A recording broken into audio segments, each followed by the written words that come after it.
In this animation quick start guide tutorial, I will teach you the very basics of how to do animation in Blender.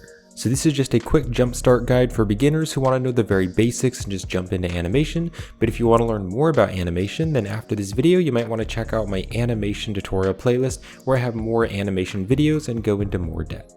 And if you've never used Blender before, you can also check out my Blender Quick Start Guide for absolute beginners, where I go over the very basics of Blender, like selecting objects, moving objects, just a few basic shortcut keys. So the basic concept of animation in Blender is you're going to move somewhere on your timeline, so somewhere in time, and then you're going to transform your object. So you're going to rotate it, move it, or scale it. And then what you're going to do is add what's called a keyframe, and a keyframe is basically the transformation data. So the rotation, the location and scale of your object or bone or whatever you're animating. Then you're going to move to a different place on the timeline. You're going to transform your object and you're going to insert another keyframe. So then in between the two keyframes in the timeline, the object is going to move from the first keyframe to the second keyframe. So for example, you can hit G to grab, S to scale, or R to rotate. So you're going to move your object or bone or whatever you're animating. So this right down here, this is the timeline, and I can hit the space bar to play and pause the timeline. I can also click on the arrow here to play it and pause it. And I can also click and drag on the numbers to drag between the current frame. So the blue line here is the playhead, and whatever frame it's on, that is the current frame. Now before I add a keyframe, I'm going to hit the N key with my mouse hovered here in the 3D view. And so if you hit N, that's going to open up a side panel, and I'm going to click here on item. Now if you select the default cube, you can see there is location data, rotation data, and then scale data. And within each one of these, there are also three values. And the three values are the x-axis, which is back and forth this way, the y-axis, which is back and forth this way, and then the z-axis, which is up and down. And also, you probably have this turned on, but if I click right here, that is going to show the gizmos. So if I click with my middle mouse wheel to move around my view, you can see there's the x-axis, there's the y-axis, and then the z-axis, which is up and down. So when I rotate the cube or move the cube or scale the cube, these values change from their default. So now I want to add a keyframe to animate the cube. So I'm going to click here and drag the playhead over, and I'll drag it over to frame 1. And then I actually want to reset the transformation. So to reset the transformation, you can press Alt-R, Alt-G, and then Alt-S. So Alt-R is going to clear rotations. Alt-G is going to clear the locations, so G to grab, so Alt-G, and then Alt-S is going to clear any scale values. So you can see now the location, rotation, and scale, they're all back to their default, and the cube is in the very center. So now I want to add a keyframe. So to add a keyframe, you hover your mouse over the 3D view, and you press the K button. So the K button for keyframe. Now it looks really complicated because there's a bunch of different options, but most of these options, most of the time you're not going to use. The main ones that you're going to use is location, rotation, and scale, or you can add all of them at once. So location, rotation, and scale. I'm going to click on location, rotation, scale, and that's going to add a keyframe right there. So now Blender knows that on frame 1, this is the transformation of the cube. Now what I can do is hit the space bar to play the animation, or I can just hit the space bar to pause it, and I can drag over here. So maybe, for example, let's just go to frame 100. Now if I try to rotate this or scale it or move it, and then hit the space bar again to play, you can see it's going to jump back to its default position, and that's because we added a keyframe here, but then we didn't add a new keyframe when we moved the cube. So now what I want to do is go to frame 100, and I'm going to move the cube. So for example, I can hit G to grab, click there. I can hit S to scale, click there, and then I can hit R to rotate and click there. So what I now want to do is add another keyframe. So again, we're going to hit the K button, and you can add location, rotation, or scale. I'm going to choose all three because I moved the cube, I rotated the cube, and I scaled the cube. So now what I can do is scrub through the timeline or hit the space bar to play, and you can see the cube is moving between the first keyframe and the second keyframe. Now when we were adding keyframes, you might also notice that there are these little diamonds here. Now if you just click to select the diamond, you can see it's going to turn yellow. And what you can do is, just like you hit the A key to select and deselect objects, if I just select the cube again, you can hit the A key in the timeline to select and deselect the keyframes. Now, if you deselect the object by hitting the A key, you're not going to see the diamonds because the diamonds will only show up if you select the object. Now, what you'll also notice right up here on the N side panel is there as the transform settings, and the colors have changed. Now, if I scrub through here by clicking and dragging on the numbers, you can see if I change my current frame to a frame with a keyframe, you can see the location, rotation, and scale values turn yellow. And so that is Blender telling us that there's a keyframe on those values. If I just scrub through here though, or hit the spacebar to play, you can see at another point it's green. And so green is telling us that that value is animated, but there isn't a keyframe on that specific value. So in between 1 and 100, it's just blending between the two keyframes. So it's starting here, and then it's being scaled and moved and rotated kind of right up here. But then if you go to frame 1, it's going to turn yellow again, and that's Blender telling us that it added a keyframe on those values. So now what I'm going to do is scrub over to, let's say, frame 120, and I'm going to scale this, and I'm going to rotate it, and I'm going to move it. Now you can see these values, when I was moving them, they turned orange. Now orange is telling us that we've moved the values, but we haven't actually added a keyframe. So the values are basically different from their animation values. So now if I were to scrub through here, you can see it would jump back to the last keyframe because we didn't actually add a keyframe to tell it to make that movement permanent. So I can rotate it. You can see now the rotation turns orange. So now to inset another keyframe, I'll hit the K button again. And so for this example, let's say I just want to add location. So I'll add location values. Now if I go back to the starting here or move it, you can see the cube suddenly changed its position, or it changed its rotation. And that's because we added a keyframe only on the location. So you can see on the rotation, if I try to rotate this, the rotation is now orange, telling us that it didn't actually apply that as a keyframe. And what you can also do is hit the arrow keys, so the left and right arrow keys, and that's going to move per frame. And you can see when I moved, it jumped back to its previous rotation. So now you can see if I hit the spacebar to play this, you can see from frame 100 to 120, it just moves, but it doesn't rotate. So that's the basics of adding keyframes, but there's actually a way to add keyframes much faster, and you can tell Blender to automatically add keyframes whenever you rotate, move, or scale the object. So that is using the auto key. So if I click on this little button right here on the timeline, you can see now it's going to turn red. And so that is called auto key. And so this way, whenever you transform the object, it's automatically going to add a keyframe.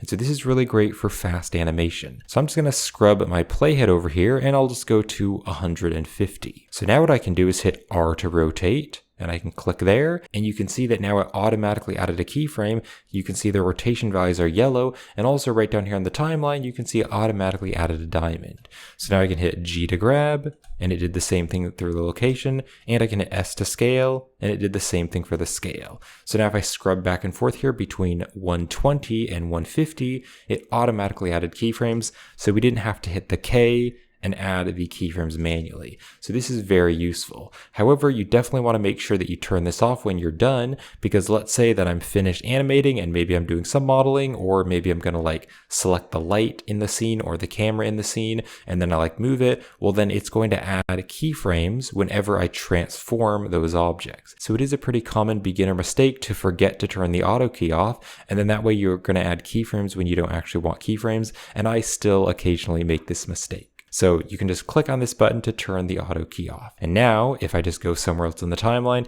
if I rotate this or move it or scale it, you can see it's not going to add keyframes. The orange is just telling us that it hasn't actually applied that as a keyframe. Now let's say that you want to delete a keyframe, because for this camera here, let's say I don't want to animate it. Well, if you select the camera, you can just click here to select the diamond. And so you can actually click and drag on the diamond, or if the diamond is selected, you can hit G to grab and you can drag the diamond around. But what I can also do with the diamond selected is either hit the delete key or the X key, and then you can click on delete keyframe.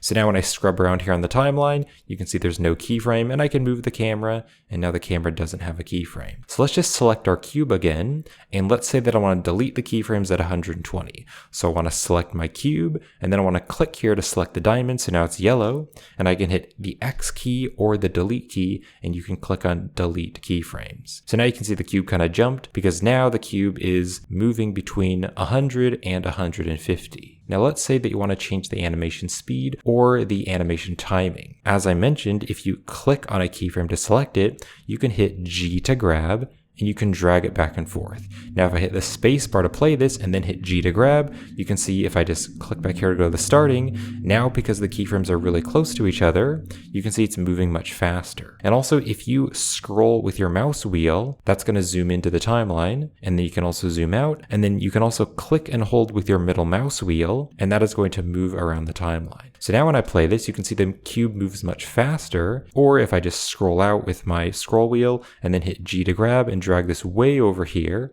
now when I hit the spacebar to play, you can see the cube is moving much slower because the keyframes are farther apart from each other. Now, as well as pressing the K button to add manual keyframes, or clicking here to turn on auto key so it automatically add keyframes, you can also add keyframes manually to every single value. Pretty much every single value in Blender can be animated. So let's say here on the location, let's say I want to move it up and down on the Z-axis. Well, what I can do is just move somewhere in the timeline. So for example, I'll go to 150, and then what I can do is I can click and drag on the Z value and I'll drag it up. So now let's say that we want to add a keyframe to the location values. So to add it to these values here, what you can do is hover your mouse over the value, and instead of pressing K, you're going to press the I key. So with your mouse hovered over a value, hit I, and you can see now it's turned yellow and there is a diamond there. Now it inset them for all three of the values, and that's because these values are like connected. So I'm going to hit Control Z to undo that.